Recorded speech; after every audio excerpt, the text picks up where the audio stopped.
I'm Jessica Andrea. And I'm Tanya Kane-Perry. With NewsWrap, a summary of some of the news in or affecting LGBTQ communities around the world for the week ending March 23, 2019. Kenya's Court of Appeal in Nairobi has affirmed a high court ruling that the coordinating board must register the National Gay and Lesbian Human Rights Commission as a non-governmental organization, or NGO.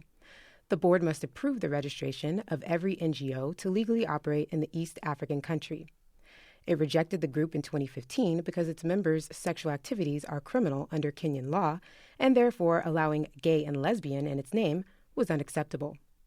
The Court of Appeal ruled 3-2 on March 22nd that LGBTQ people have the right to form an organization for mutual support. As Justice Philip Waki told the court, the reality is that this group does exist, and we can no longer deny that. The two dissenting justices worried that allowing the LGBTQ group to register would contribute to the destruction of Kenyan cultural values.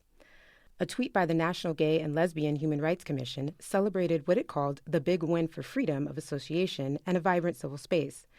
The group's news release said that the ruling supports inclusivity and sets a positive precedent for other rights organizations in Kenya and across Africa.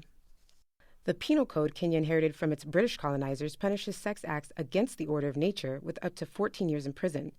Another ruling by the High Court, due on May 24th, could strike down those laws. A bill to amend the Federal Religious Freedom Restoration Act to specify that it can't be used to justify discrimination has been reintroduced in the U.S. Congress. Democratic Representatives Joseph P. Kennedy III of Massachusetts and Bobby Scott of Virginia, along with Senator Kamala Harris of California, are leading the move. The amendment was first proposed in 2017, following the U.S. Supreme Court Hobby Lobby ruling, the decision that private companies, under the Act, could deny certain types of contraception otherwise covered by its employees' health care plans based on an employer's religious beliefs. Amending the legislation would ensure access to that coverage. It's believed that it would also help protect LGBTQ people from faith-based bias. The Do No Harm Act would clarify that no one can seek religious exemption from laws guaranteeing fundamental civil and legal rights. It has the support of virtually every major U.S. LGBTQ advocacy group and several civil rights and faith organizations, including the ACLU and Americans United for Separation of Church and State. Meanwhile, the Equality Act has been reintroduced in the U.S. Senate by Democrat Jeff Merkley of Oregon. It would amend the Civil Rights Act of 1964 to prohibit discrimination based on sexual orientation and gender identity in employment, housing, and public accommodations. The measure was proposed in years gone by as the Employment Non-Discrimination Act, or ENDA. It has a modicum of bipartisan support this time. Maine Republican Susan Collins is a co-sponsor in the Senate.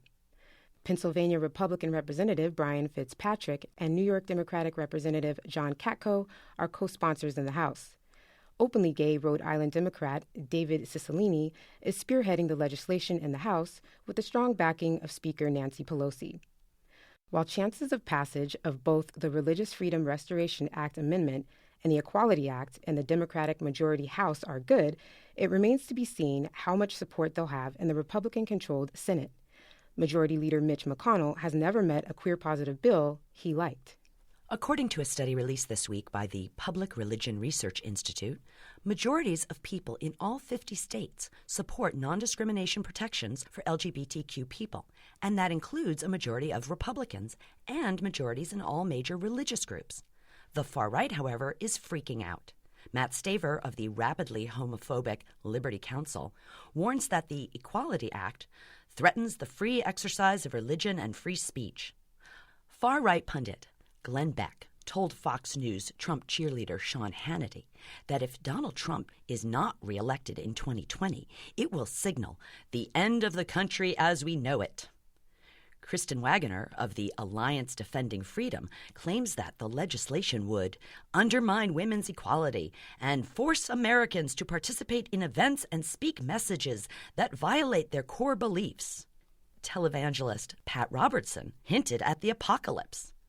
They want men to go into women's bathrooms and women's locker rooms. The whole thing is chaotic, he charged, adding that the Bible says when there is no vision of God, the people perish, and we have gone to the point where God will give us up. We reported during our last newscast about the Pentagon issuing a directive on March 12th to begin implementing Donald Trump's proposed ban on transgender people serving in the U.S. Armed Forces.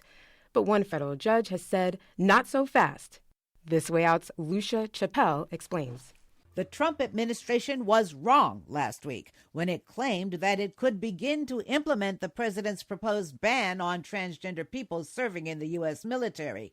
This, according to a judge in U.S. District Court in Washington, D.C.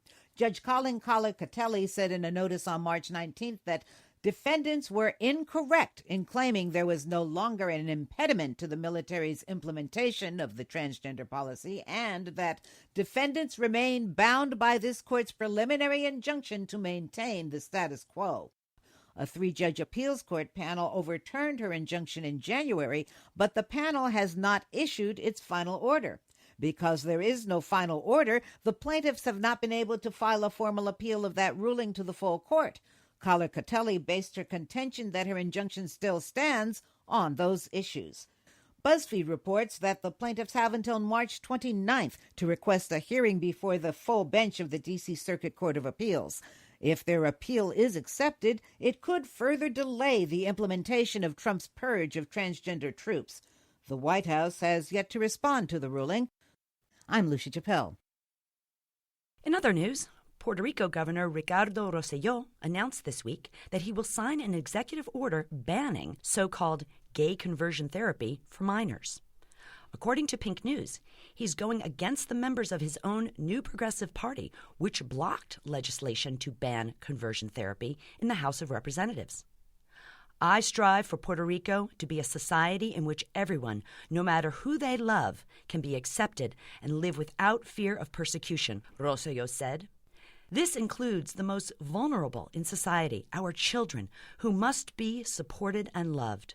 Conversion therapy, the governor added, does not benefit anyone in any way. It only causes unimaginable pain and suffering.